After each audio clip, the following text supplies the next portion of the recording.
Hello friends, मेरा नाम सचिन है। कॉन्सेप्ट क्लास में आप सभी का स्वागत है। आज के इस वीडियो में हम देखेंगे सिंपल इंटरेस्ट का part third. Part first and part second हमने पहले ही देख लिया है। अगर आपने पार्ट फर्स्ट और पार्ट सेकंड नहीं देखा है तो प्लीज़ पहले उसको देख लीजिए, जिससे कि आपके सारे कॉन्सेप्ट क्लियर हो जाएंगे। वन मोर रिक्वेस्ट गाइस, अगर आपने हमारे चैनल को अभी तक सब्सक्राइब नहीं किया है तो प्लीज़ इसको सब्सक्राइब कर लीजिए, बिकॉज जो भी मैं न्यू वीडियो अपलोड करूंगा उसका सारा नोटिफिकेशन आपको मिल जाएगा। तो चलिए शुरू करते हैं आज का ये वीडियो।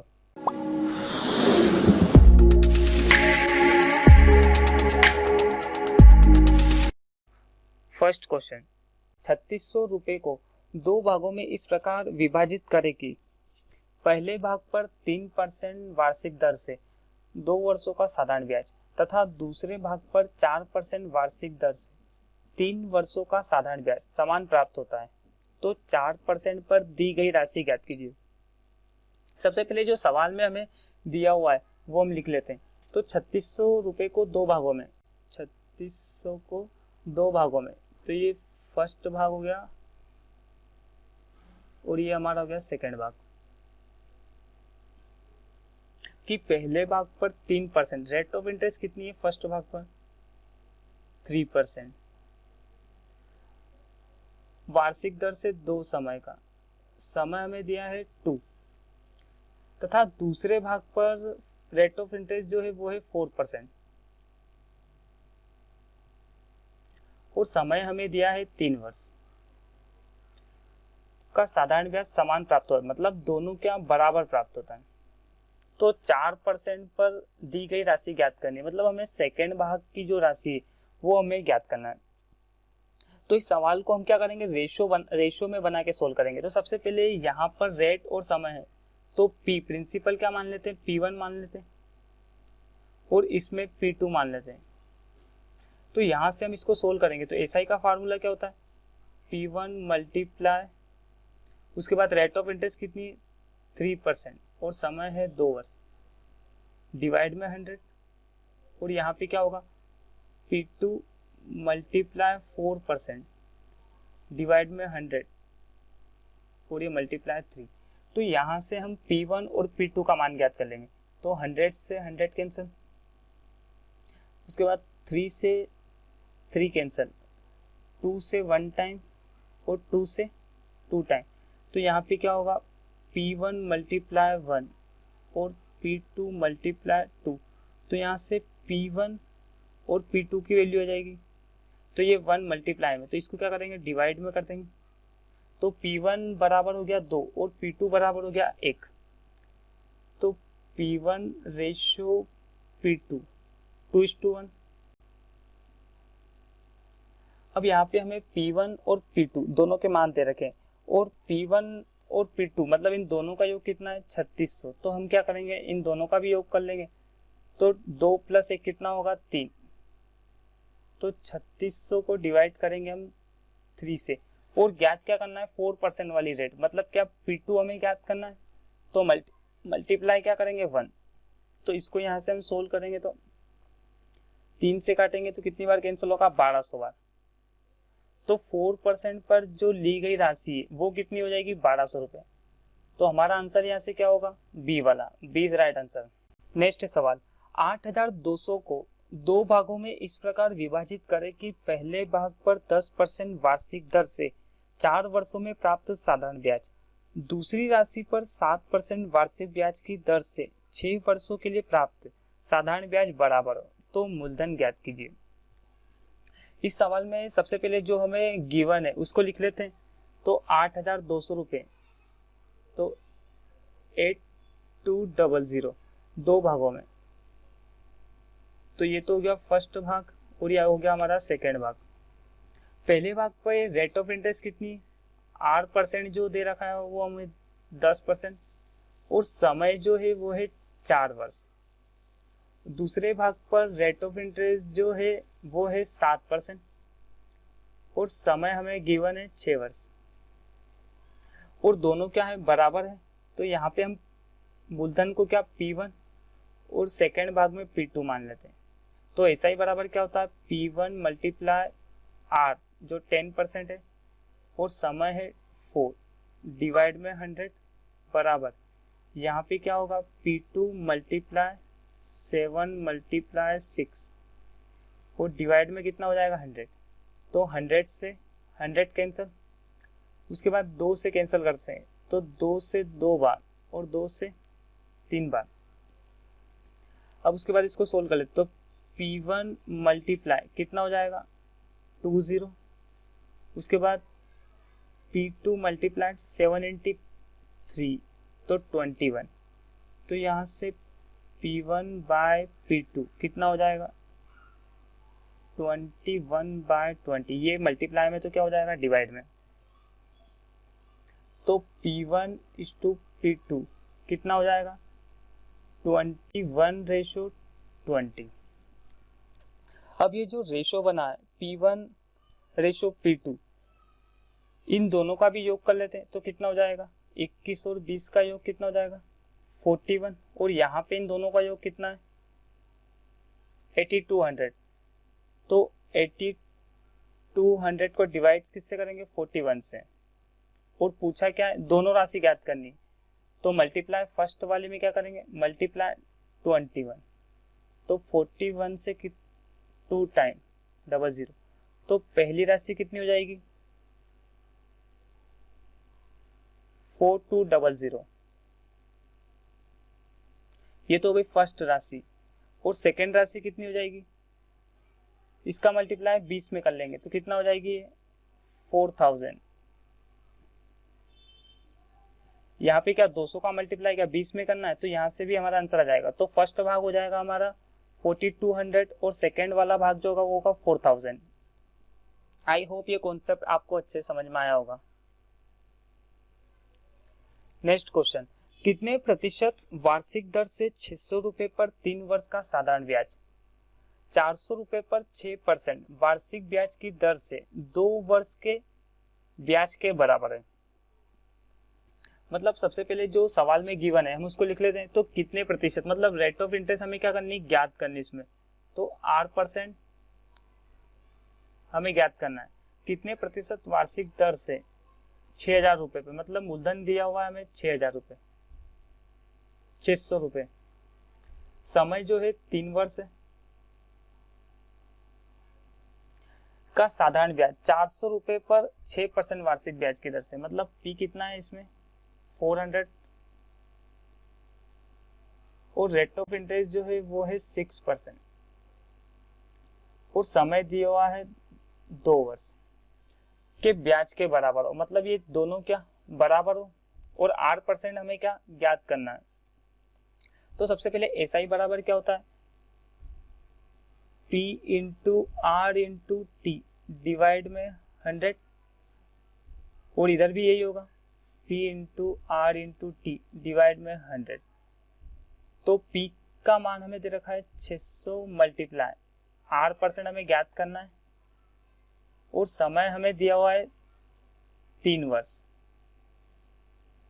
डिवाइड में 100। सेकेंड में P हमें दे रखा है 400 रुपये, रेट ऑफ इंटरेस्ट है 6% और समय जो है वो 2 ईयर, तो डिवाइड बाय 100। यहाँ से इसको सोल्व करेंगे तो क्या होगा 8% की वैल्यू आ जाएगी, तो 100 से 100 कैंसिल, उसके बाद 20 से 20 कैंसिल, और 6 से 6 कैंसिल। तो 8% बराबर क्या होगा 4 इंटू 2 8, और ये मल्टीप्लाई में तो क्या होगा डिवाइड में हो जाएगा। तो हमारा आंसर क्या आएगा 8/3%, या इसको ऐसे भी लिख सकते हैं 2 सही 2/3%। तो हमारा यहाँ से राइट आंसर क्या होगा 2 सही 2/3%। नेक्स्ट सवाल, 1800 पर 5.5% वार्षिक दर पर 5 वर्षों में साधारण ब्याज की जो राशि प्राप्त होती वही राशि 1500 रुपये पर 2.75% वार्षिक ब्याज की दर से एक निश्चित समय में प्राप्त होती, तो समय ज्ञात कीजिए। सबसे पहले सवाल में हमें जो दिया है वो लिख लेते हैं। तो P जो हमें दिया है वो है 1800 रुपये, उसके बाद रेट ऑफ इंटरेस्ट कितनी है 5.5%, और समय हमें दिया है 5 ईयर। में साधारण ब्याज की जो राशि प्राप्त होती है वही राशि 1500 रुपये पर, मतलब पी क्या दिया हुआ है सेकंड में 1500 और 8% हमें दिया हुआ है 2.75% और टी हमें यहाँ पर फाइंड करना है। दोनों क्या बराबर होंगे आपस में, तो ऐसा ही बराबर क्या होता है मूलधन, तो मूलधन हमारा है 1800, दर हमारे पास है 5.5% और समय जो है वो 5 वर्ष, डिवाइड बाय क्या होगा 100, यहाँ पर भी क्या होगा 1500, 2.75 मल्टीप्लाई टी समय और डिवाइड में क्या होगा 100। तो यहाँ से हम इसको सोल्व करेंगे तो हमारा टी समय निकल के आ जाएगा। तो सबसे पहले यहाँ पे अगर दशमलव हटाएंगे तो क्या होगा 1 जीरो लग जाएगी और यहाँ पर 2 जीरो लग जाएगी। भाई इसको यहाँ से सोल्व करना है तो क्या होगा 3 जीरो से 3 जीरो कैंसिल, उसके बाद यहाँ पे क्या 1 जीरो से 1 जीरो कैंसिल, उसके बाद इसको हम यहाँ पे सोल्व कर लेंगे तो कितनी बार कैंसिल होगा है 3 से 600 बार, उसके बाद यहाँ पे क्या होगा 3 से 50 टाइम, उसके बाद 5 से 10 बार और 1 जीरो से 1 जीरो एक बार कैंसिल हो जाएगी। उसके बाद यहाँ पे क्या बचेगा, इसको नीचे लिख लेते तो क्या होगा 60 मल्टीप्लाई 55 बराबर यहाँ पर होगा 275 मल्टीप्लाई टी। तो यहाँ पे हम इसको 5 से एक बार काट लेते तो कितनी बार कैंसिल होगा 5 से 11 बार और ये होगा 55 25 55 25, 11 से 5 बार और 5 से 12 बार, तो टी बराबर हमारा क्या आएगा 12 वर्ष। तो हमारा आंसर यहाँ से क्या होगा डी वाला, D is right answer. I hope ये कॉन्सेप्ट भी आपको अच्छे से समझ में आया होगा। नेक्स्ट क्वेश्चन, 3000 रुपये की एक राशि एक निश्चित दर पर 5 वर्षों में 4500 रुपये हो जाती है। यदि ब्याज की दर 3% से बढ़ा दी जाए तो वह राशि क्या हो जाएगी। सबसे पहले इस सवाल में जो हमें गिवन है हम उसको लिख लेते हैं। तो सबसे पहले राशि क्या है, पी जो है वो 3000 रुपये एक निश्चित दर पर, मतलब रेट ऑफ इंटरेस्ट हमें पता नहीं। उसके बाद समय दिया है हमें 5 वर्ष में कितनी हो जाती है, अमाउंट जो हो जाता है वो हो जाता है 4500 रुपये। यदि ब्याज की दर 3% से बढ़ा दी जाए, मतलब जो पहले जो ब्याज की दर थी उसको क्या करा 3% से बढ़ा दी जाए तो वह राशि क्या हो जाएगी, मतलब टोटल अमाउंट कितना हो जाएगा। तो सबसे पहले 3000 रुपये की एक जो राशि थी वो 8%, मतलब रेट हमें पता नहीं, बाकी 5 वर्षों में कितनी हो गई 4500। यदि ब्याज की दर में 3% की वृद्धि कर दी जाए तो वह राशि कितनी हो जाएगी। मतलब सबसे पहले हमारे पास जो राशि अमाउंट है वो है 4500। अगर हम इस सवाल को बस 3000 रुपये का 3% निकाल के, मतलब 3000 रुपये का 3% और समय कितना है 5 साल, इस सवाल में 3000 रुपये का 3% निकाल के इस 4500 में जोड़ दें तो हमारा पूरी राशि मिल जाएगी। भाई इसमें इतना सा करना है तो 2 जीरो से 2 जीरो कैंसिल, तो यहाँ पे क्या होगा 4500 प्लस 30 का मल्टीप्लाई 3 में करेंगे तो 90 का मल्टीप्लाई 5 में तो कितना होगा 450 रुपये। तो इन दोनों का योग कर लेंगे तो हमारा आंसर आ जाएगा, तो कितना होगा 54950। तो हमारा यहाँ से आंसर क्या होगा डी वाला, डी इज राइट आंसर। ये तो क्या हो एक फॉर्मूले के बेस पे, अगर हम इसको विदाउट फॉर्मूले से करते हैं तो किस तरीके से करेंगे। सबसे पहले सवाल में दिया हुआ है कि 3000 रुपये की एक राशि एक निश्चित दर पर 5 वर्षों में 4500 रुपये हो जाती है। यदि ब्याज की दर 3% से बढ़ा दी जाए तो वह राशि क्या हो जाएगी। हमें पता है कि यहाँ पर जो राशि है वो 4500 रुपये अमाउंट, तो हम यहाँ पे क्या करें सिर्फ मूलधन का 3% निकाल के जोड़ दे इस 4500 में। तो यहाँ पे अगर एक साल में 3% बढ़ रही है तो टोटल 5 साल में कितने परसेंट बढ़ेगी 15%, तीनों पंजे 15%। तो हम क्या करें यहाँ पे 3000 का 15% निकाल ले, 3000 का 15%, तो 2 जीरो से 2 जीरो तो कितना होगा 450। तो हम क्या करें सिर्फ इसमें हम दो जोड़ देते हैं तो 4500 को अगर 4500 में जोड़ेंगे तो कितना होगा 4950।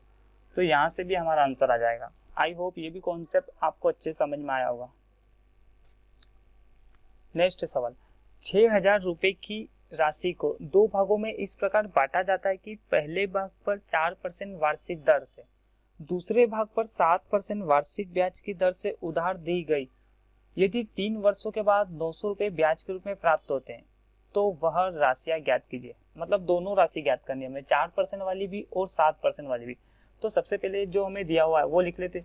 6,000 रुपये की एक राशि दी हुई है हमें को दो भागों में, ये तो हो गया फर्स्ट भाग और ये हो गया हमारा सेकंड भाग। बांटा जाता है कि पहले भाग पर रेट ऑफ इंटरेस्ट कितनी है, पहले भाग पर जो है वो है 4% तथा दूसरे भाग पर रेट ऑफ इंटरेस्ट है वो है 7% उधार दी गई। यदि 3 वर्षों के बाद, मतलब टोटल जो समय दे रखा है वो है 3 वर्ष, 3 वर्षों के बाद 900 रुपये ब्याज के रूप में प्राप्त होते हैं। मतलब एसआई जो है वो हमें मिलता है 900 रुपये। तो राशियां ज्ञात कीजिए। सबसे पहले हम इस सवाल को x मान के भी कर सकते हैं और शॉर्ट तरीके से कर सकते हैं। तो सबसे पहले हम इसको x से कर लेते हैं। तो मान लेते हैं कि फर्स्ट भाग पर ली गई राशि x रुपये, तो दूसरे भाग पे कितनी हो जाएगी 6,000 माइनस x। तो यहाँ पे हम इस सवाल को कैसे करेंगे, p बराबर क्या होता है मूलधन, मतलब मूलधन हमने x रुपये मान लिया, तो रेट ऑफ इंटरेस्ट कितनी है 4% और समय जो दिया हुआ हमें 3 वर्ष, डिवाइड बाय 100 प्लस दोनों का साधारण ब्याज जोड़ना है। तो यहाँ पे क्या होगा 6,000 माइनस x मल्टीप्लाई 7 मल्टीप्लाई समय सेम 3 वर्ष डिवाइड में 100 और दोनों का साधारण ब्याज कितना दिया हुआ है 900 रुपये आता है। तो यहाँ से हम क्या x की वैल्यू निकाल लेंगे और जो x की वैल्यू आएगी वही हमारा आंसर होगा। तो यहाँ पर दोनों जगह 100 है तो क्या करें 100 कॉमन ले लेते हैं। तो यहाँ पे क्या होगा 12x प्लस इसको सोल्व करेंगे तो क्या होगा 3 का मल्टीप्लाई 7 में, पहले इसको कर लेते 6,000 माइनस x और यहाँ पर कितना हो जाएगा 21 बराबर 900। ये 100 जो है वो डिवाइड में, तो इधर आके क्या हो जाएगा मल्टीप्लाई में। तो सबसे पहले क्या करते हैं 12x प्लस इस 21 का मल्टीप्लाई हम 6,000 में करेंगे तो कितना होगा 126,000 माइनस 21x बराबर, ये डिवाइड में तो इधर आके मल्टीप्लाई में होगा तो यहाँ पे कितना हो जाएगा 90,000। बस यहाँ से इसको सोल्व करना है। तो ये है प्लस में और ये है माइनस में, तो क्या माइनस हो जाएगा।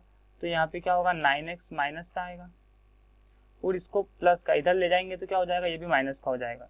तो यहाँ पे इन दोनों का डिफरेंस कितना होगा 36,000 माइनस में, तो माइनस से माइनस कैंसिल और 9 से कितनी बार कैंसिल होगा 4 बार। तो x बराबर कितना होगा 4,000। तो x तो पहले भाग पर ली गई राशि कितनी हो जाएगी 4,000, तो दूसरे भाग पे क्या होगी 6,000 माइनस 4,000, तो दूसरे भाग पे राशि ली गई कितनी हो जाएगी 2,000। तो दोनों राशियां क्या हो जाएगी, पहली हो जाएगी 4,000। और इसी सवाल को अगर हम शॉर्ट तरीके से करेंगे तो वो किस तरीके से करेंगे। सबसे पहले सवाल सेम हमें दिया हुआ है यहाँ पर कि 6,000 रुपये को दो भागों में इस प्रकार बांटा जाता है कि पहले भाग पर 4% वार्षिक ब्याज की दर से तथा दूसरे भाग पर 7% वार्षिक ब्याज की दर से उधार दी गई राशि यदि 3 वर्षों के बाद 900 रुपये ब्याज के रूप में प्राप्त होती तो राशियां ज्ञात कीजिए। मतलब थोड़ा सा इसमें समझने की जरूरत है कि ये जो 900 रुपये ब्याज है इसमें 3% का भी ब्याज शामिल है और 7% का भी ब्याज शामिल है। मतलब यहाँ पर दोनों रेट का ब्याज शामिल है। तो यहाँ पर हम एक कॉमन रेट ऑफ इंटरेस्ट निकाल लेते हैं, मतलब टोटल रेट ऑफ इंटरेस्ट निकाल लेते हैं।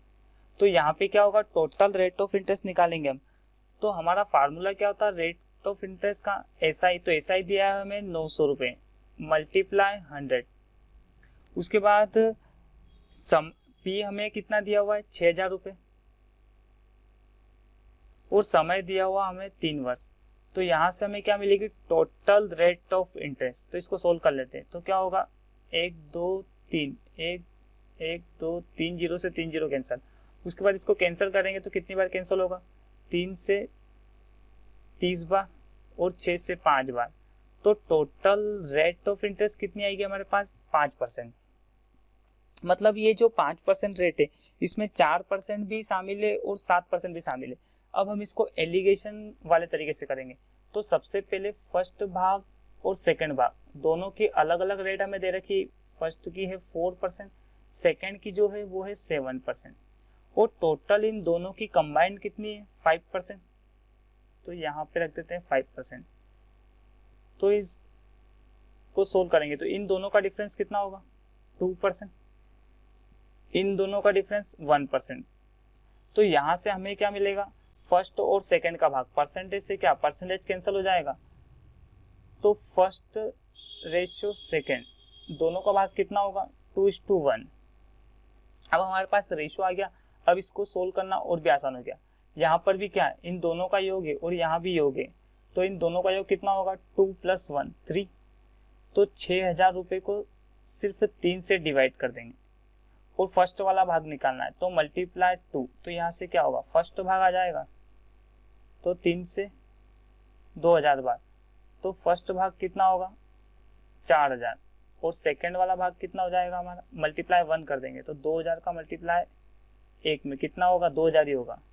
तो यहाँ से भी हमारा आंसर आ जाएगा। आई होप ये भी कॉन्सेप्ट आपको अच्छे से समझ में आया होगा।